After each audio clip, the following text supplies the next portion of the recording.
नमस्कार, मी उज्ज्वला. बी न्यूजमध्ये आपलं स्वागत. सुरुवातीला एक नजर ठळक बातम्यांवर. कोल्हापूर महानगरपालिकेचे नूतन आयुक्त डॉक्टर राजेंद्र भारुड यांनी स्वीकारला पदभार. प्रशासन आणि नगरसेवक यांच्या समन्वयातून शहराचा सुनियोजित विकास करण्यावर भर, डॉक्टर भारुड यांची ग्वाही. स्कायमेटनं वर्तवला यंदाच्या मान्सूनबद्दल पहिला अंदाज.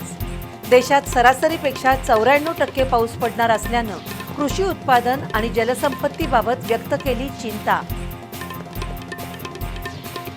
इचलकरंजीतील जलशुद्धीकरण केंद्रातून हजारो लिटर पाणी थेट गटारीत. पाण्याचा अपव्यय आणि जमिनीत मुरणाऱ्या पाण्यामुळे जुन्या इमारतींना धोका. जागतिक युद्धाच्या परिस्थितीतही भारतीय शेअर बाजार सलग चौथ्या दिवशी वधारला. सेन्सेक्स 509 अंकांनी वाढून 74,616 वर, तर 155 अंकांनी वाढलेला निफ्टी 23,123 वर.